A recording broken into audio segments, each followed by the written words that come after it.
Answer to this question when I ask someone कि आपका दिन की शुरुआत कैसे होती है, how you start your day. So 8 out of 10 people they say we start our day with a tablet of thyroid. मतलब आज मिलियंस ऑफ पीपल जो अपने दिन की शुरुआत थायराइड की टैबलेट से कर रहे हैं, और उसका रीज़न क्या है, उसका कॉज क्या है, आज हम उसी के बारे में डिस्कस करने वाले हैं. क्योंकि इसके बारे में I think thousands of queries every day आ रही हैं. Although 2 videos are already been uploaded about thyroid, लेकिन बार बार क्वेरीज आने की वजह से मैं इसको आपको एक्सप्लेनेशन दोबारा आपके साथ कर रही हूँ. आप सब लोग जो थायराइड के साथ डील कर रहे हैं, because millions of people are now dealing with thyroid, तो उनको जो सिम्टम्स आप खुद ये सफ़र कर रहे होंगे कि आपको वेट गेन हो रहा है और आप ये कहते हैं कि मेरा तो थायराइड है तो मेरा तो वेट लॉस हो ही नहीं सकता है. ऐसा नहीं है. अगर आपका थायराइड का प्रॉब्लम है वो मेटाबॉलिज्म को डेफिनेटली इफेक्ट करता है, but that is not only the cause for weight gain कि आपका थायराइड हो गया तो आपका वेट जो है वो लॉस नहीं होगा. ऐसा नहीं होता. उसके बारे में भी हम डिस्कशन करेंगे. इसके अलावा जो आप प्रॉब्लम्स मोस्टली फेस करते हो, दैट इज़ ब्रिटल नेल्स का होना या आपके हेयर फॉल का होना स्टार्ट हो जाना. You will have cold hands and feet and frequent infections होते हैं. इम्यूनिटी आपकी कम हो जाती है. डिजीनेस आपको फील होता है. हेडेक, माइग्रेन्स, ऐसी प्रॉब्लम्स आपको फेस करनी पड़ती हैं. तो आपको जो क्विक फिक्स दिखता है वो ये है कि चलो हमारे पास टाइम नहीं है कुछ और करने का, सिर्फ डॉक्टर ने हमें थायराइड का मेडिसिन दे दिया है तो बस उसको सुबह लिया और थायराइड का ट्रीटमेंट हो गया. दैट क्विक फिक्स जो आप यूज़ कर रहे हो और उसका जो टैबलेट आप ले रहे हो, वो जो थायरॉक्सिन का टैबलेट है वो आपके थायरॉक्सिन हार्मोन के साथ तो ट्रीट कर रहा है, लेकिन वो आपको इंटरफेयर कर रहा है in the absorption of other vitamins and micronutrients such as vitamin D की ऑब्जॉर्प्शन में इंटरफेयर करना, सेलेनियम की इंटरफेरेंस सेलेनियम की ऑब्जॉर्प्शन नहीं होने देता है, एंड विटामिन B12 की ऑब्जॉर्प्शन एंड कैल्शियम की ऑब्जॉर्प्शन में इंटरफेरेंस करता है. दैट्स वाई जो थायराइड के पेशेंट्स होते हैं उनको थायराइड की टैबलेट स्टार्ट होते ही multivitamins, vitamin D and calcium जो वो स्टार्ट कर दिया जाता है. सो आप लोग ये पिल्स लेना बहुत इजी समझते हैं, लेकिन इन पिल्स का किसी ना किसी फॉर्म में साइड इफेक्ट होना स्टार्ट हो जाता है. अगर हम नॉर्मल नेचुरल ट्रीटमेंट अगर थायराइड का देखें तो उसका एक ही आपका सोल्यूशन है, that is lifestyle. And lifestyle is not only related to diet कि आपने कोई डाइट में क्लीन ईटिंग किया तो वो आपको सोल्यूशन मिल गया. Lifestyle includes your sleep, stress, exercise routine, आपका वाटर का इंटेक, ये कॉम्बिनेशन है. और थायराइड का मेन कॉज जो है वो है आपका cortisol hormone, that is stress hormone. जैसे ही आपका स्ट्रेस हार्मोन, एक तो होता है स्ट्रेस जो हम नॉर्मल रूटीन में लेते हैं, जो हम बच्चों का स्ट्रेस हो गया या सुबह सुबह निकलने का स्ट्रेस, हरी में जाने का stress, that's a normal daily routine stress. वो थायराइड का कॉज नहीं होता है. क्रॉनिक स्ट्रेस जो आप कॉन्टिन्यूसली अपने साथ लेके चल रहे हो, जो सारा दिन इसके साथ डील कर रहे हो स्ट्रेस के साथ, वो आपका मेन कॉज होता है थायराइड का. और वो क्रॉनिक स्ट्रेस कॉर्टिसोल हार्मोन को हाई करता है, थायरॉक्सिन को लो कर देता है, और साथ ही साथ में आपकी जो इम्यूनिटी बूस्टर एंजाइम्स होते हैं उनको कम कर देता है. टेस्टोस्टेरोन लेवल जो मेन एंड वुमेन में पाया जाता है उसको भी वो इफेक्ट करेगा, उसको लो करेगा. And as a result of which आपको इम्यूनिटी बूस्टर चीज़ों की ज़रूरत पड़ती है. आप अपनी नॉर्मल बॉडी के साथ नहीं रह पाते हो, आपको ईजिली कफ, कोल्ड वगैरह जो है वो देखने को मिलता है. So what you people do कि आप अपना थायराइड का टेस्ट चेक करवाते हो और सिर्फ ये चेक करवाते हो थायराइड स्टिमुलेटिंग हार्मोन कौन सा है, उसको आप चेक करवाना स्टार्ट कर देते हो जब आपको थायराइड का कोई इशू आता है. लेकिन before you checking your thyroid stimulating hormone, चाहे वो नॉर्मल भी है, अगर आपका T3 एंड T4 ये भी डिस्टर्ब चल रहा है, दैट मीन्स आपकी थायरॉक्सिन फंक्शनिंग जो है वो ठीक नहीं है. किस तरह से, अब मैं आपको ये सारा एक लेमन लैंग्वेज में मैं आपको एक्सप्लेन करती हूँ. फॉर एग्जाम्पल, जो मेन कॉज आजकल थायराइड का दिखने को मिल रहा है, that is refined oils, that is poly unsaturated fat. Refined oil जो आप यूज़ कर रहे हैं, कई लोग तो घर पे इसको यूज़ करें, जैसे सोयाबीन ऑयल हो गया, कॉर्न ऑयल हो गया, सनफ्लावर ऑयल हो गया, ये सब चीज़ें जो आप एक्सेस में यूज़ करते हो. वो जो ऑयल्स हैं हमारे, वो क्या करते हैं, they will block the production of thyroxine in your body. वो हमारी बॉडी में थायरॉक्सिन को ऑब्जॉर्ब नहीं होने देता है, जिसकी वजह से सेल्स और हार्मोन्स अपने आसपास जो वो कम्युनिकेट नहीं कर पाते हैं. सेल्स क्या करते हैं, हार्मोन्स को कुछ इन्फॉर्मेशन देते हैं, वो कहते हैं कि आप खाना लेके जाओ या ये आपने प्रोडक्शन करनी है. जब वो सेल्स फंक्शन ही नहीं कर पाते हैं because of your unhealthy lifestyle and form like refined oils को यूज़ करने की वजह से, जंक, सोडियम, इन सब चीज़ों को खाने की वजह से वो सेल्स जो हैं वो इन्फॉर्मेशन हार्मोन्स को दे नहीं पाते हैं.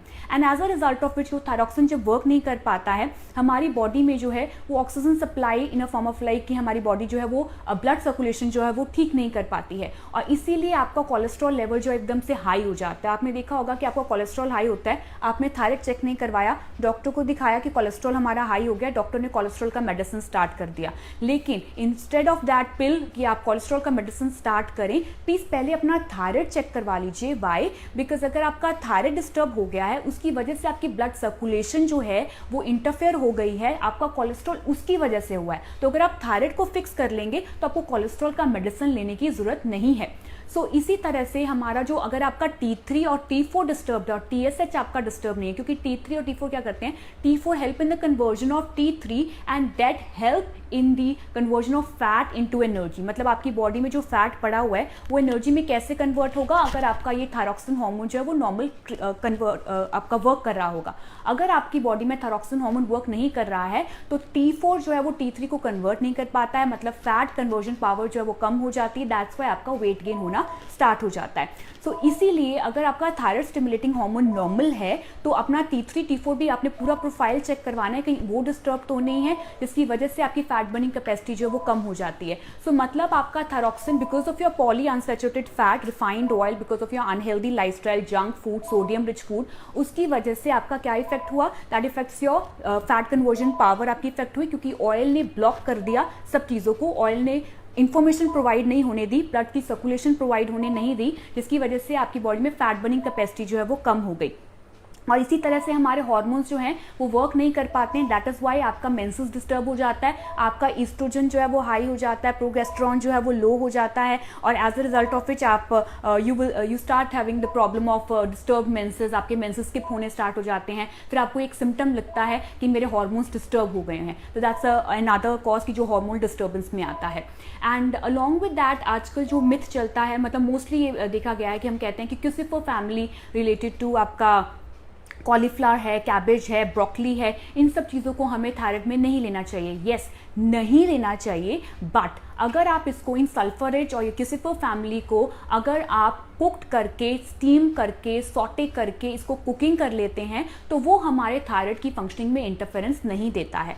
मॉडरेशन में अगर ये सब चीज़ें आपकी क्यूसिफर फैमिली को अगर हम लेते हैं और कुक्ड फॉर्म में ले रहे हैं तो ये हमें हेल्प ही करेगा, आपकी न्यूट्रिशन वैल्यू को कंप्लीट करेगा, वो कुछ इंटरफेरेंस नहीं देगा। Only tip you need to follow कि आपने क्यूसिफर फैमिली इंक्लूडिंग योर, जैसे गोभी की रोटी नहीं बनाई, गोभी की सब्जी बना सकते हैं क्योंकि वो कुक्ड हो गई है, ठीक है, या गोभी को हमने पहले से सॉटे करके फिर उसको हमने आटे में उसका स्टफिंग किया कि वो गोभी वाली रोटी जो है वो थोड़ी कुक होकर यूज हम कर रहे हैं। तो कॉलीफ्लावर, कैबेज, ब्रोकली, इन सब चीज़ों को कुक करके यूज करना है। सोया का प्रोडक्ट डेफिनेटली हम ज़्यादा रिकमेंड नहीं करते हैं, but once a while moderation में as a source of protein अगर आप यूज़ करना चाहते हो दैट्स ओके, लेकिन रिफाइंड ऑयल्स के फॉर्म में आपने सोयाबीन ऑयल या कॉर्न ऑयल इन सब चीज़ों को यूज़ नहीं करना है।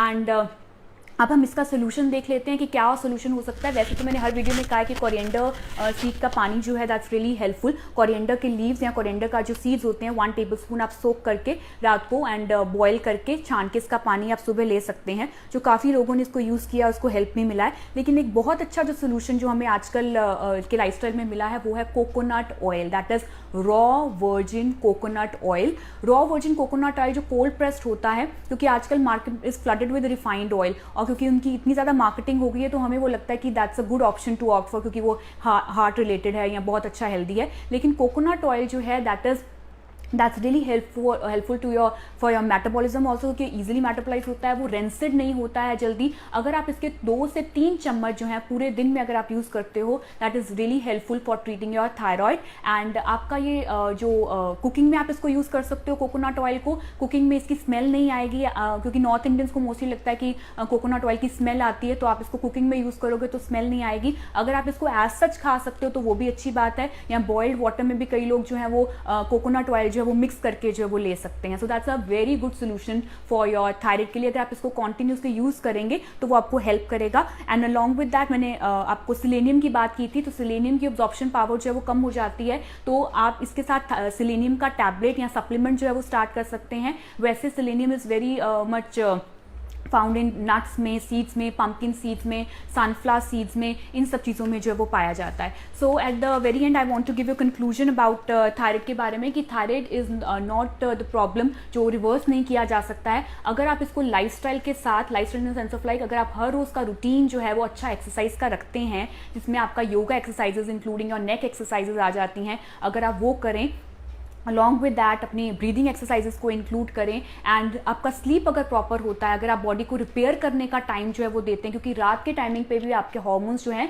वो रिपेयर होते हैं, अगर उनको रिपेयर करने का आप टाइम दोगे तो डेफिनेटली आपकी बॉडी जो है वो आपको सुबह तक अच्छा रिस्पॉन्स देती है और वो प्रॉब्लम क्रिएट नहीं करेगा. सो आपका स्ट्रेस लेवल, आपका स्लीप, आपका एक्सरसाइज, आपकी क्लीन ईटिंग, आपका फुल डे का टॉक्सिसिटी जो है अगर मेंटली भी और आपका फिजिकली भी अगर वो रिमूव हो जाए बॉडी में से, तो आपको ये पिल्स लेने की जरूरत नहीं है. आई एम नॉट सेइंग कि डॉक्टर्स ने जो पिल्स दिया वो गलत है. आप ग्रेजुअली इसको रिड्यूस कर सकते हो rather than going for quick fix. आप 100 अगर एमसीजी ले रहे हो तो धीरे धीरे करके लाइफस्टाइल में चेंज करेंगे तो उसको 75, then 37, then 35, then 25, then 12 MCG, then 5 MCG. तो धीरे धीरे करके आप ग्रेजुअली इसको रिड्यूस करते करते आप इसको स्टॉप कर सकते हैं. कीप चेकिंग योर थायराइड का profile after every 3 to 6 months ताकि आपको उसका रेंज पता चलता रहे. And never go for numerical scale value ज़्यादा कि रिपोर्ट में ही आ गया तो एकदम से आपने डिप्रेशन ले लिया जी कि हमें तो थायराइड हो गया है, अब क्या होगा. बॉर्डरलाइन स्टेज वाला जो थायराइड होता है, अगर आप लाइफस्टाइल को रिवर्स कर लेते हैं, लाइफस्टाइल अच्छा कर लेते हैं, तो आपको पिल्स की भी जरूरत नहीं पड़ती है. So I hope this video will help you, and if you have any queries you can drop on the comment section. Thank you so much for watching. Bye bye.